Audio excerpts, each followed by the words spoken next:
All right, welcome chemist. This is Ralston Valley High School AP Chemistry's lecture series, chapter 13, lecture number 1, in which we will discuss equilibrium. Let's get started.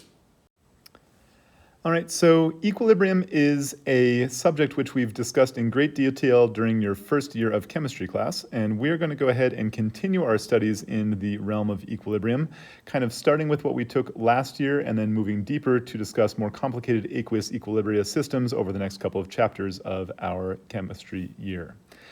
Now, as a starting point, a really good framework for understanding equilibrium is one we probably discussed last year in your first year chemistry class. That is a dodgeball game. So I'd like you to imagine for me for a moment here a dodgeball game in which we're going to put on one side of the court the Ralston Valley High School baseball team, and on the other side of the court a group of blindfolded toddlers. And as you are aware, when we play dodgeball, we're going to line the dodgeballs up along the center line, and then we're going to blow the whistle, and everybody's going to go run to grab dodgeballs. And not surprisingly, given how much more adept at the game of dodgeball they are, the baseball team is initially going to start with all the dodgeballs on their side, as they're just better at grabbing the dodgeballs at the start. Now, from this initial set of conditions, I'm going to go ahead and look at the rate at which dodgeballs are thrown in both different directions of this dodgeball game.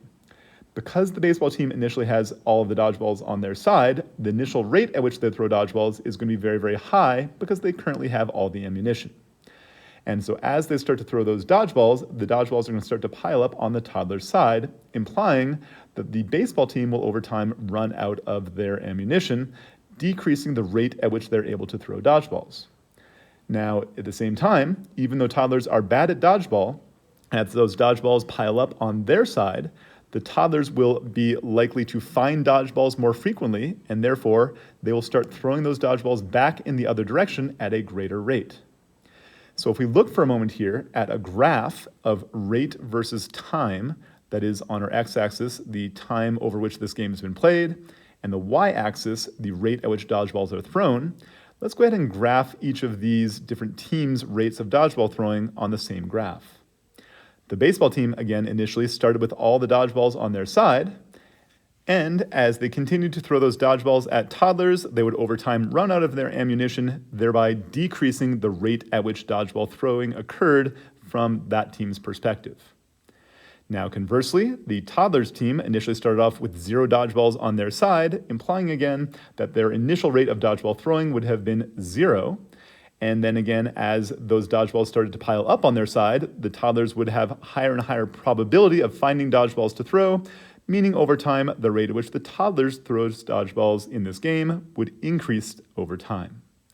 And at a certain point, you'll notice here that the system finds a point where the rate at which the baseball team is throwing dodgeballs is exactly balanced by the rate at which the toddlers are throwing dodgeballs.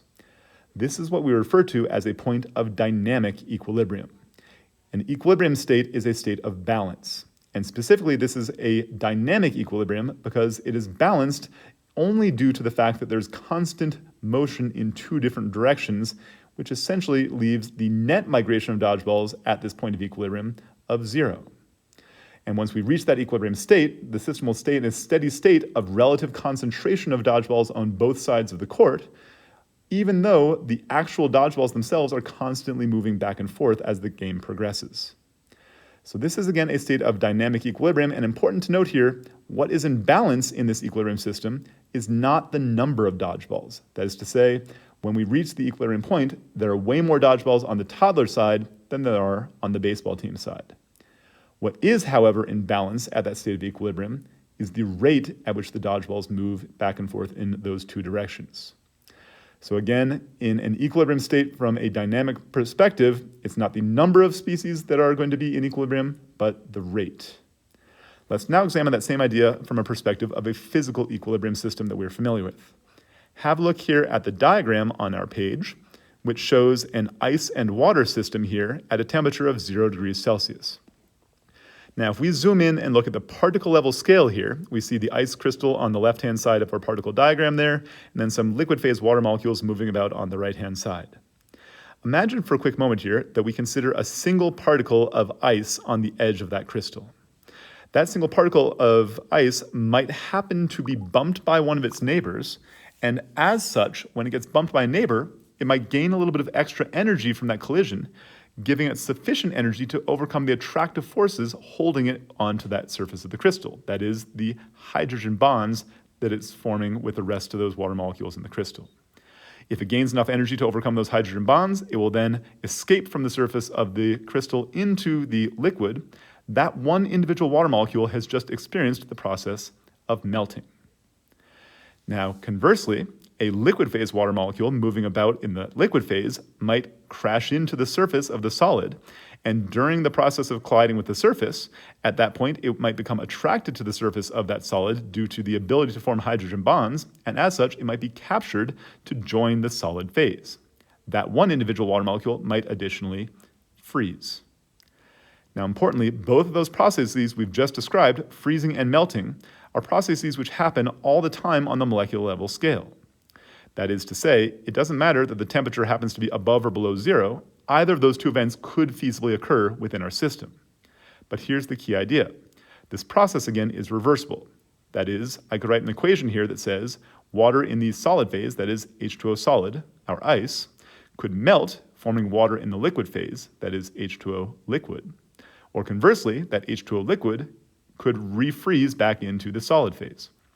And again, because this system is a reversible process, that implies this system will also establish a point of dynamic equilibrium when the rate at which freezing occurs is exactly balanced by the rate at which melting occurs.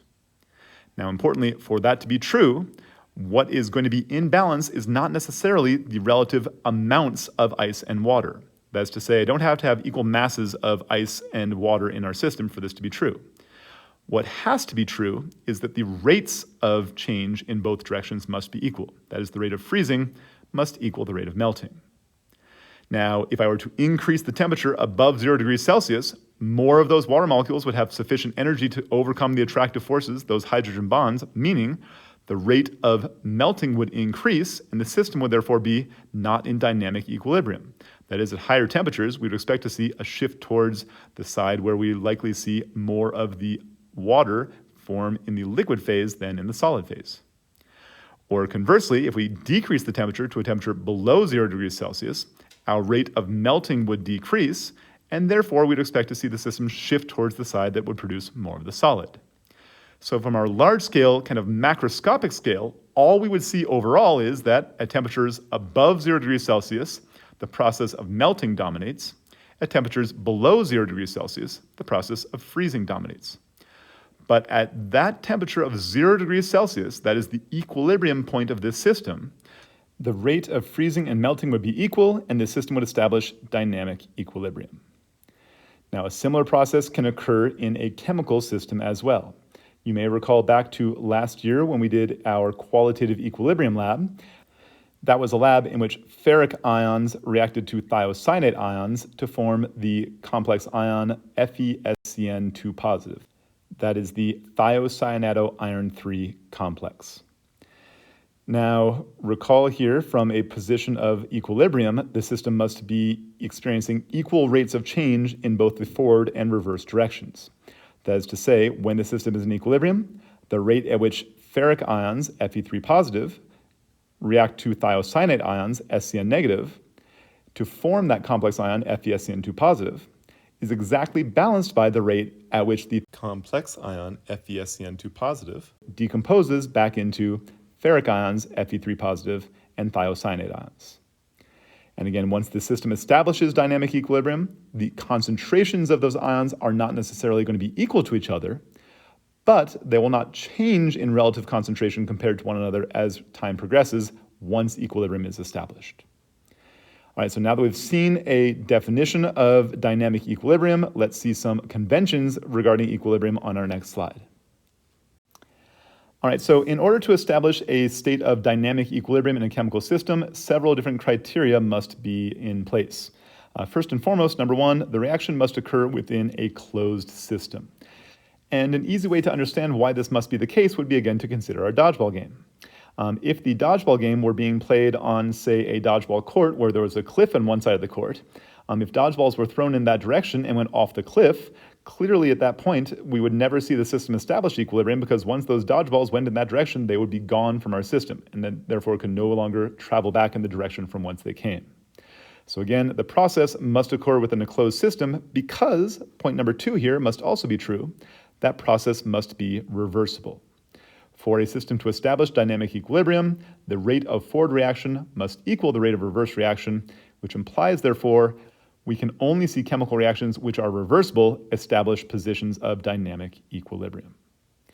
Now, again, another property of chemical equilibrium systems is, again, that they are dynamic as opposed to static. You may remember from back in your physics days talking about static equilibrium, in which the sum of forces acting upon an object were all equal to one another, and thus the system was in balance where there was no net acceleration that the object would experience. In contrast, in chemistry, we are going to be looking at dynamic equilibria systems rather than static equilibria, because again, in chemistry, we're not looking at a system which establishes a point of balance because there is no change happening, but instead because there is constant change in equal amounts in two different directions. So again, we have to see that process being reversible, and the process must continue even after the equilibrium position has been reached in both directions for a system to establish chemical equilibrium. Now again, here's the big one here. By definition, a system in chemical equilibrium is a system in which the rate of forward reaction is equal to the rate of reverse reaction. And a key idea to note that the AP test likes to make sure you understand is that the system establishes equilibrium not when the amounts of reactants and products are equal, but instead when the rates of forward and reverse reaction are equal to one another. A rate of reaction would be measured as a change in concentration of some species with respect to time. And then again, once a system has established a point of dynamic equilibrium, the relative concentrations of reactants and products would remain constant, but not necessarily equal from that point on until the equilibrium is disturbed.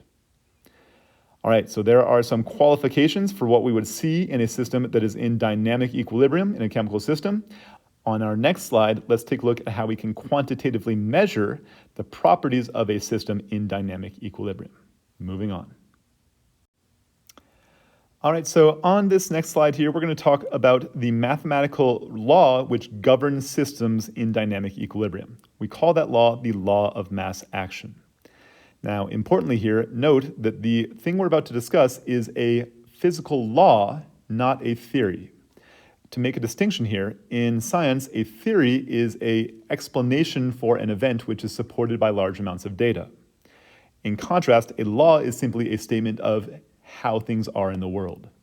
So this is not an explanation to explain why this is the case. This is instead just a simple statement of this is how the world works. The law of mass action we're going to look at here today is a law which describes the relative concentrations of reactants versus products for a system in dynamic equilibrium. We refer to this as the expression for the law of mass action, or the equilibrium constant, KEQ, K standing for constant and EQ standing for equilibrium. The law of mass action states as follows. For a system in dynamic equilibrium, the concentration of the products of the reaction raised to the respective exponent powers of their coefficients from the balanced chemical equation, divided by the product of the concentrations of the reactants raised to the respective exponent powers of their coefficients from the balanced chemical equation, that ratio of concentrations must itself be a constant value for a system in dynamic equilibrium. Now, I recognize that was a big mouthful for what we just saw right there. I've got a mathematical formulation of that idea here on the right-hand side. Imagine here that we have, again, a system in dynamic equilibrium in which reactants A and B are reacting to form products C and D. And then I've got here as the lowercase a, b, c, and d, the respective coefficients of each of those species from the balanced chemical equation. The expression that describes the law of mass action for this particular equation would be the equilibrium constant, KEQ, is equal to the ratio of the concentration of the products, which in this case are C and D, multiplied by one another, each raised to the respective exponent powers of their coefficients from that balanced chemical equation. Those are, in this case, the lowercase c and d. All that divided by the concentrations of my reactants, those are concentration of A and B, multiplied by one another, and raised to the respective exponent powers of their coefficients from that balanced chemical equation. Those are lowercase a and b in our reaction. And again, the statement of the law of mass action states that this ratio we have just described mathematically is itself a constant ratio for a system in equilibrium. Now, let's go ahead and do a quick example problem here that has us write one of these equilibrium constant expressions, and then we'll use that written expression to understand what it really means about our system. So imagine for a moment here, folks, that we take the reaction in example 1, in which sulfur dioxide, that is SO2, reacts to oxygen, O2, to form sulfur trioxide, that is SO3. And I've given you here a balanced chemical equation here for that process. We want to write the equilibrium constant expression for this reaction. According to the definition we just gave you there, the ratio that we would describe here for the law of mass action, that is the value of the equilibrium constant KEQ, would be equal to the concentration of our products, which in this case are the species SO3, raised to the exponent power of its coefficient from that balanced chemical equation, which would be here raised to the second power, all divided by the concentrations of our reactants multiplied by one another. That would in this case be the concentration of SO2, my first reactant, again raised to the exponent power of 2 due to its coefficient from the balanced chemical equation, times the concentration of oxygen raised to the first power. And again, once this system establishes a point of dynamic equilibrium, that ratio of concentrations would itself remain constant. Now, a couple things to note about this expression we've just written. First off, what does it mean when I calculate a value of the equilibrium constant KEQ? Imagine we find a value of that constant and that value turns out to be a very large number, like let's say 1.0 times 10 to the fifth. If I have a large value of KEQ, that implies when this system is in dynamic equilibrium, there will be a relatively larger concentration of products in the system because, again, the KEQ is defined as the ratio of products over reactants. Conversely, if the value of the equilibrium constant KEQ is small, that would imply a system that we would say favors the formation of reactants. At equilibrium, the concentration of the reactants in our denominator must be bigger to yield a smaller value of the value of KEQ. Now, going back to our dodgeball game, which we discussed on our previous slides, recall when the system established dynamic equilibrium between the Ralston Valley baseball team and the toddlers, almost all of the dodgeballs piled up on the toddler side because the toddlers were not good at finding dodgeballs to throw, implying at equilibrium, the concentration of dodgeballs on that side would be much higher than it would have been on the baseball team side. If we consider the baseball team side on the left to be the reactants and the toddlers on the right to be the products, that would imply here a greater concentration of products than reactants, which would imply then a system which we say would have a large value of K, that is, a system that favors the formation of products. All right, now that we understand what it means to have a large or small value of the equilibrium constant KEQ, consider another factor here about what it means to be a constant. If we look at the math behind how this works, imagine for a moment that we took the chemical system that we described in example 1, again, which was in dynamic equilibrium, and I drastically increased the concentration of sulfur trioxide gas in our system. That is, I added a bunch more SO3 into our reaction vessel. Now again, because the equilibrium constant, KEQ, is calculated as the ratio of concentrations of products over reactants, you might immediately think that the increasing concentration of SO3 would cause the value of the equilibrium constant to increase because, again, SO3's concentration was in the numerator of our equilibrium constant expression. But if you had that idea in your mind, we're going to have to scratch it immediately because, recall, what it means to be a constant is that the value of that KEQ is always the same. Now, how can we justify this for our system when I change one of the concentrations? By increasing the concentration of sulfur trioxide, that would increase the rate at which the sulfur trioxide would react to form those reactants. And just like the dodgeball game, if I piled a whole bunch more dodgeballs onto the toddler side of the court, those toddlers would then throw the dodgeballs back towards the baseball team at a greater rate, meaning, correspondingly, we should expect to see an increasing concentration of dodgeballs on the baseball team side. So because the concentration of dodgeballs increased on the right side, it led to an increase in concentration on the left. In our chemical system, that implies the increase in concentration of SO3 on the product side would lead to an increased concentrations of the reactants on the reactant side. And as such, because then both the concentrations of the products and reactants would have gone up, that implies that the ratio of their concentrations would itself remain constant. So that is why the equilibrium constant itself is a constant. If you change the concentration of one species within the system, the relative concentrations of the other species will correspondingly adjust until it reestablishes that equilibrium ratio of products over reactants. All right, so we now have an understanding about what the value of the law of mass action expression means, that is the value of the equilibrium constant KEQ. Now, one important point to note here that tends to cause people confusion as they're writing these K expressions. We often understand why it is the concentration of products over reactants defined here in our K expression, but sometimes people struggle to understand why we have to include those exponent powers which correlate to the coefficients from the balanced chemical equation. And to understand why that is the case, let's look again here at example number 1 in this particular expression for the reaction between sulfur dioxide and oxygen. Imagine that I rewrote this chemical equation here in a slightly new form here. Rather than saying 2SO2, I'm going to write this now as SO2 plus SO2. So on my reactant side here, I've got SO2 plus SO2 plus O2. And then on my product side, rather than writing 2SO3, let me write this out as SO3 plus SO3. And now I'll try and write again the equilibrium constant expression KEQ for my newly written reaction.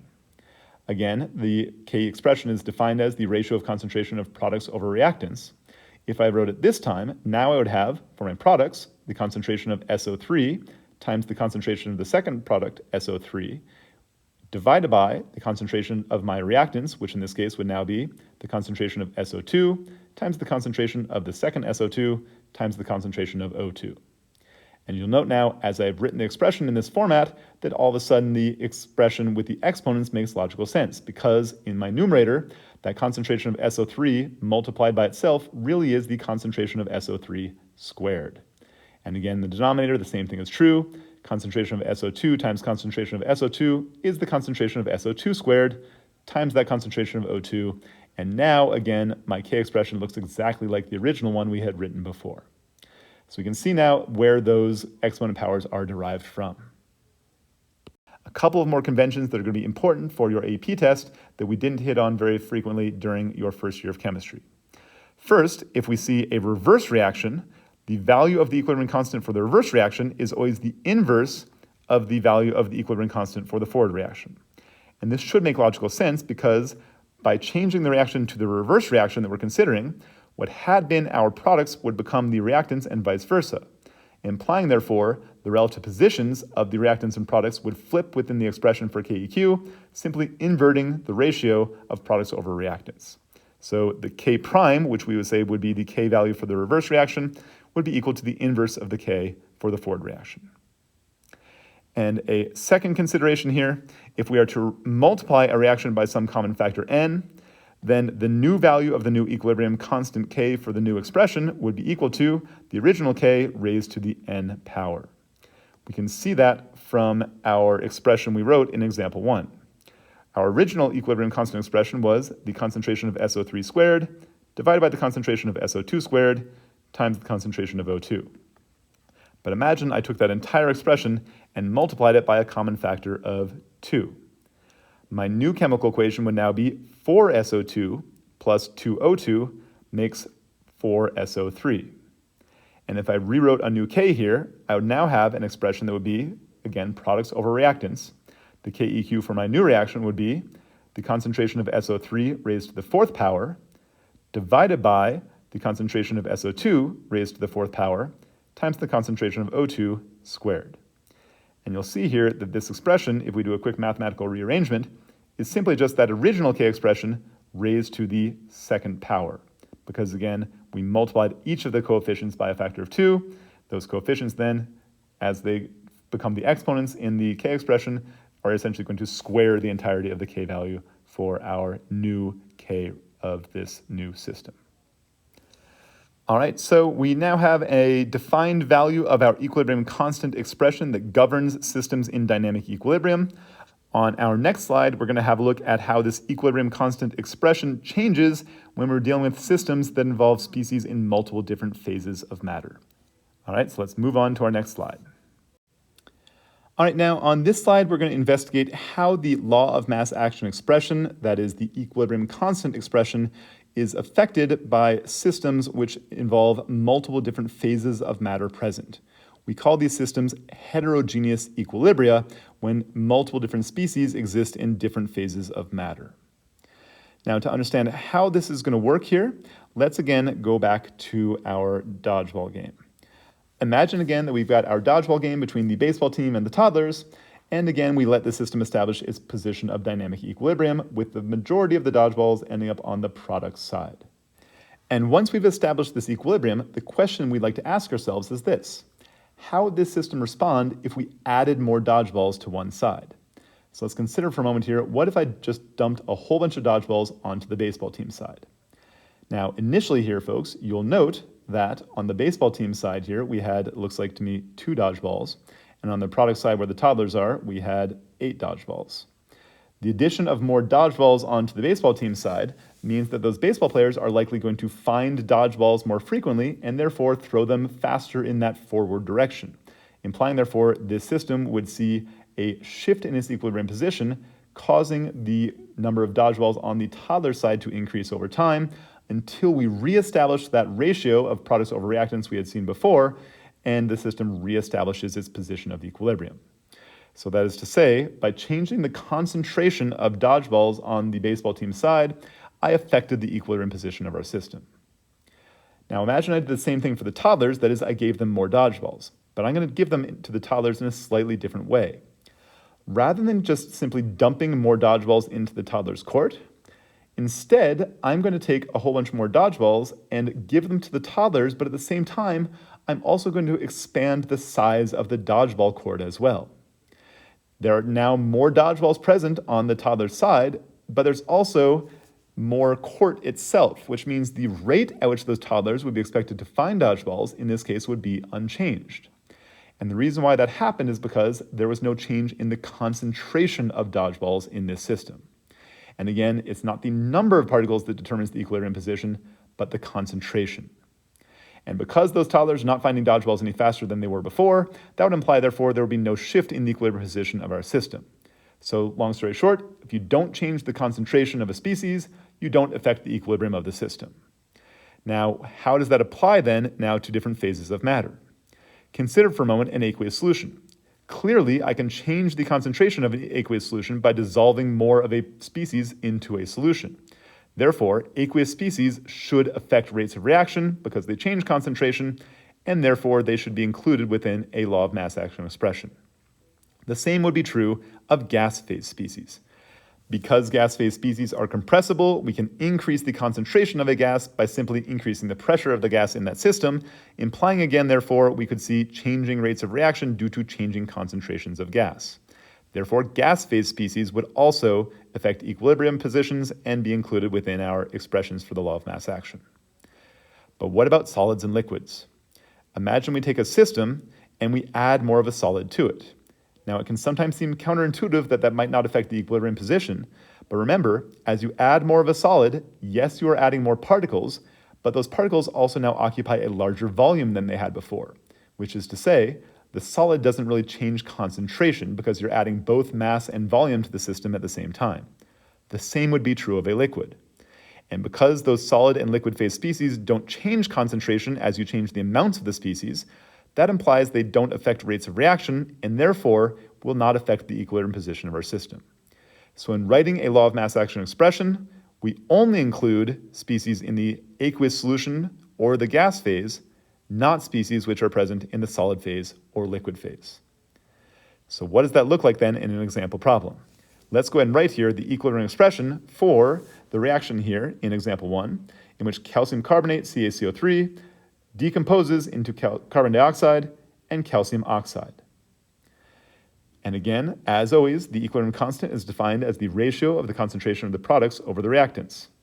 So for my law of mass action expression here, KEQ would be equal to the concentration of my products, which would be, in this case, carbon dioxide raised to the first power. And that's it. I'm not going to include the calcium oxide as the other product, again, because that calcium oxide was a solid, and as such will not affect the reaction rates.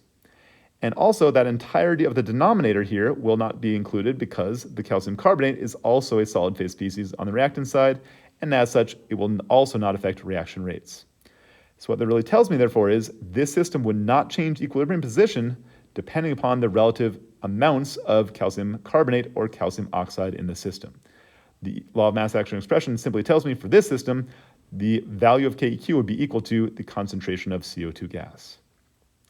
And people sometimes still don't like this idea that the species in solid phase don't affect equilibrium positions, but recognize that you've seen this happen in your daily life. Imagine that you're dissolving salt into water. Salt, as it dissolves, dissociates into sodium ions and chloride ions within that aqueous solution. And once the system establishes a point of dynamic equilibrium, the rate of salt dissolving into ions is exactly balanced by the rate at which those ions recombine within the solution back to form the solid phase salt. And we could write from this an equilibrium constant expression, KEQ, which would be the concentration of sodium ion, Na positive, times the concentration of chloride ion, Cl negative. Now, once the system is in dynamic equilibrium, we say the system is then saturated. How does a saturated system in equilibrium respond to adding more salt? Well, if you've ever formed a solution of salt water before, you know that once we get to that point when the solution is saturated, you can add more and more salt into the system, and all it does is simply pile up on the bottom of your beaker. That is to say, it does not dissolve or disassociate to produce more sodium or chloride ions than had originally been in the solution once the solution has been saturated. So again, the addition of the solid phase salt to the system once it is in equilibrium has no further effect on the equilibrium position, and as such, it should not be included within your K expression for that particular process. All right, so we now know how to deal with heterogeneous equilibria. Let's, on our next slide, take a look at equilibrium systems defined in the gas phase specifically. Moving on to our next slide. Now, last year when we were in our first year chemistry class, we always defined equilibrium systems' law of mass action expressions as a ratio of concentrations of products over reactants. And again, those concentrations were always measured as molarities. What we're going to see this year is that we can also define those K expressions with a new variable. Rather than using molarity, instead for gas phase systems, we can use partial pressures. And this should make logical sense, because thinking about a gas phase system, if I increase the concentration of a gas, that is, if I pump a whole bunch more gas into a system at a constant volume, because there is a greater amount of gas phase particles present in the system, those particles would therefore collide more frequently with one another as well as with the walls of their container, and as such, they would exert a larger partial pressure. That is to say, the partial pressure exerted by a gas is directly proportional to its concentration within the system. And because the K expression was really fundamentally telling me about a ratio of concentrations, I could also correspondingly define a K expression as a ratio of partial pressures. So again, for a gas phase system here, in which reactants A and B are combining together to form products C and D, I could define the law of mass action expression here as now what we call Kp, that is the equilibrium constant defined in terms of pressures. The value of Kp here would be now, rather than concentrations, instead the partial pressure of the products divided by the partial pressures of the reactants, all multiplied together and raised to the exponent powers of their coefficients from the balanced chemical equation. So again, that is for our generic system, A plus B makes C plus D. My K expression would be the partial pressure of the products, that is gas phase C, raised to the C power, times the partial pressure of gas phase species D, raised to the exponent power of its coefficient, that is lowercase d, all divided by the partial pressure of those reactants, that is gas phase A raised to the A power, times the partial pressure of species B raised to the B power. And again, this K expression is just fundamentally a ratio of the partial pressures now of products over reactants.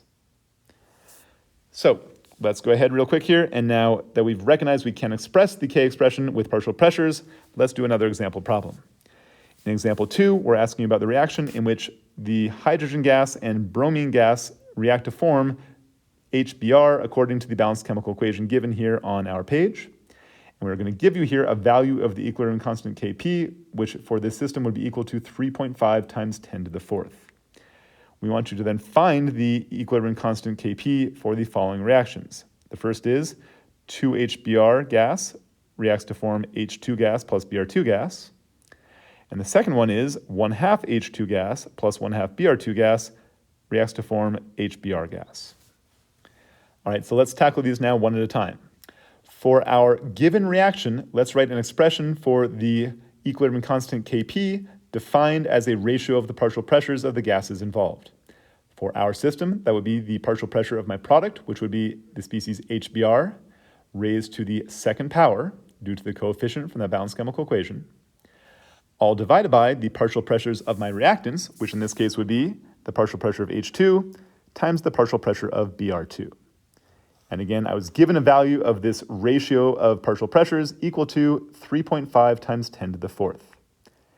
Now let's compare that to the first of our two new reactions. The first of these reactions appears to me to be simply the reverse reaction of the reaction which we were given. That is, my product, HBr, has now become a reactant in this new expression. And again, as our previous conversation stated, if we are looking at the K value for the reverse reaction, it is simply the inverse of the K value of our forward reaction, which implies I could find a new Kp for this new expression by simply taking the inverse of Kp that was given to us in our example problem. So I can simply now take the inverse of 3.5 times 10 to the fourth, that is to say 1 over 3.5 times 10 to the fourth, and plugging into my calculator yields for me a value of 2.6 times 10 to the negative fifth. Now note for a moment here, folks, that this K for my new expression is a very, very small value, whereas the K for the original expression was a very large value. And this should make logical sense, because for our original expression, the large value of K implied this system heavily favored the formation of products. That is, we should expect to see at equilibrium a much higher partial pressure of the species HBr. For the second reaction, which we inverse the first one, the same statement would be true. That is, now we have a much smaller value of Kp, implying this system would heavily favor the formation of reactants, meaning we would expect to see, again, the exact same thing we expected before, a large partial pressure of the reactant, which in this case is, again, still the HBr. So nothing really changed, we just defined the system with the products versus the reactants being reversed. All right, if that one's okay, let's now have a look at the second expression. For our second expression, this new written reaction is exactly the same as our original reaction, but now we've simply halved the coefficients of all of the different species present in our reaction. And as we recall from our previous slide, if we have multiplied the entirety of the reaction by a common factor n, the way to calculate the new K expression is to take the original K value and raise it to the exponent power equivalent to the value n that we multiplied our expression by in the first place. So again, my original Kp value was 3.5 times 10 to the fourth. I multiplied this entire new expression by a factor of 1/2, which means therefore the new expression should yield a K value of 3.5 times 10 to the fourth raised to the exponent power of 1/2. That is to say, the square root of 3.5 times 10 to the fourth. And again, plugging in and solving with my calculator, I find a value of about 1.9 times 10 to the second. So again, by some simple mathematical manipulation, I can find the new K expressions for equations which are essentially just modifications of the original given equation from my reaction we're describing.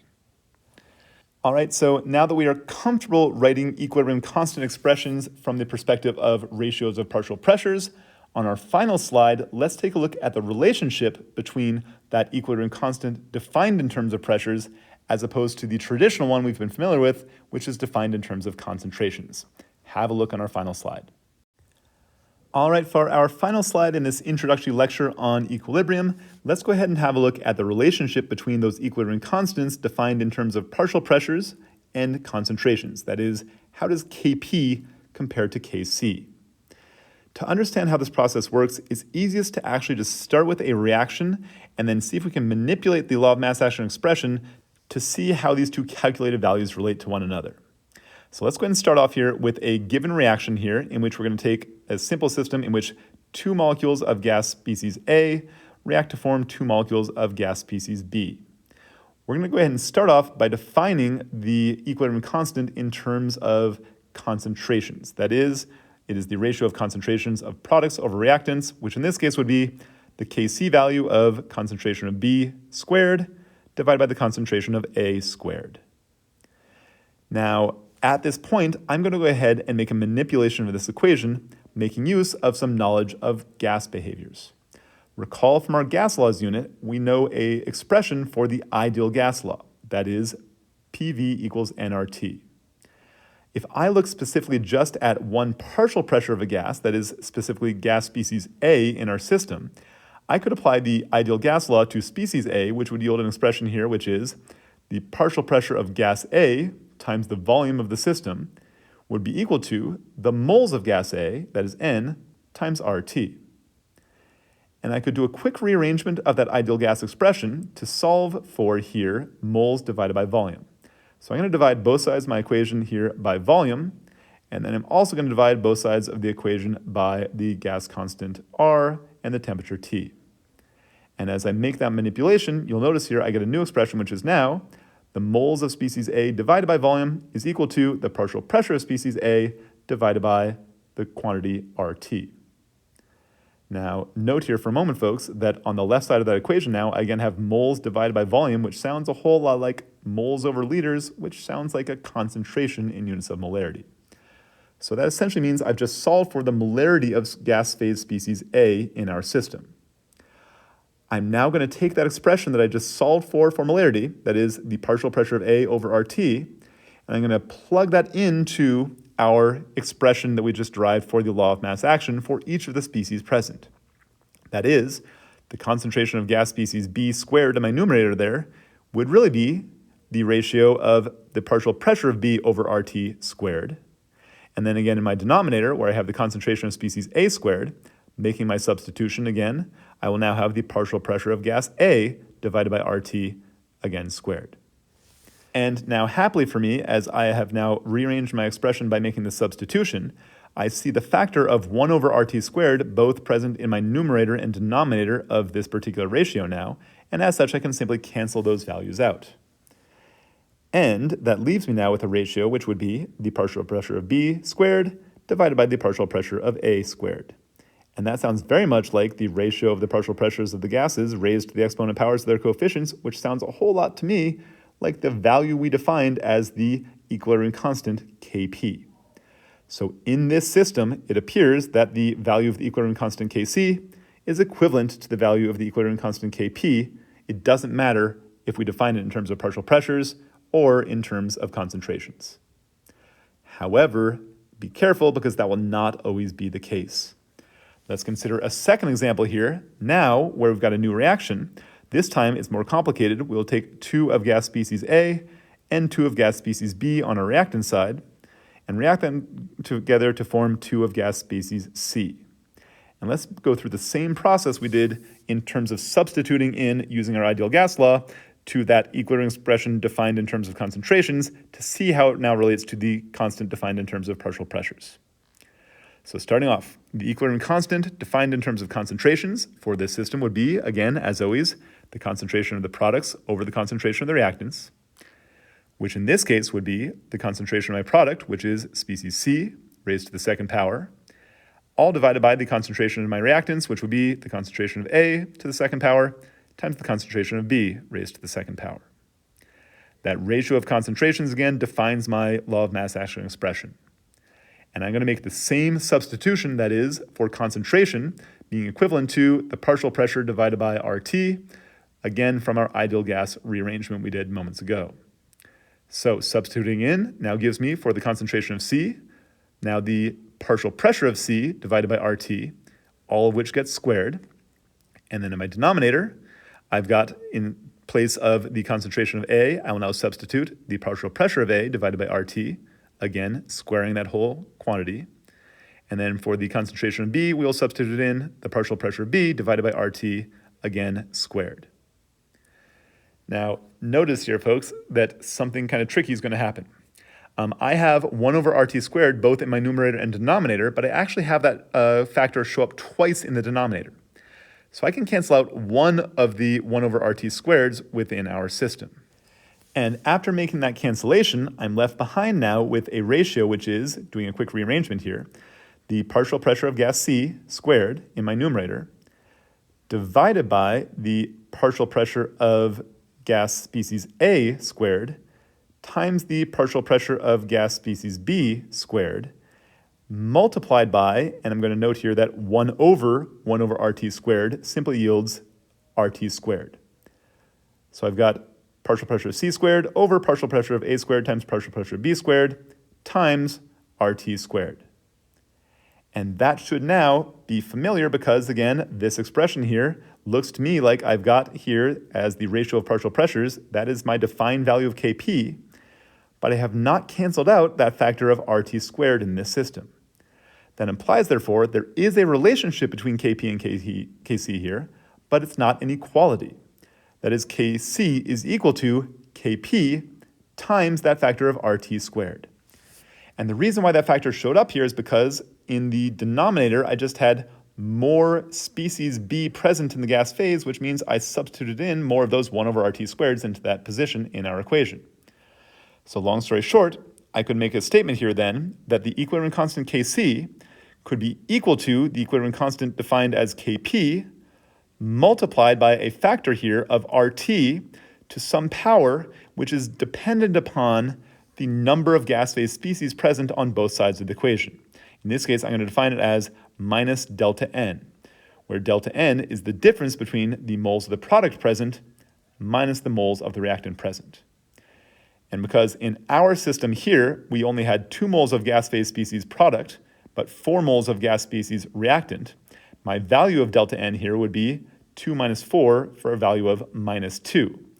Implying, therefore, for our system, the value of Kc would be equal to the value of our Kp times RT to the minus delta N, which would be the minus second power, which would be simply just the positive 2 power, exactly as we had derived from our calculations above. Now, sometimes it might be useful for you to define Kp in terms of Kc. If you do this the other way around, our expression just simply, with a quick equation rearrangement here, manipulates to Kp is equal to Kc times RT to the delta N. All right, so using one of these two expressions here, you are now welcome to make calculations or conversions. If you are given a given value of Kp, you can find the corresponding value of Kc for the equation, or vice versa, implying if you know one, you can easily find the other. All right, and that is it for our introduction to the equilibrium constant expression Keq and the law of mass action. We will see you on our next slide. Thanks for listening.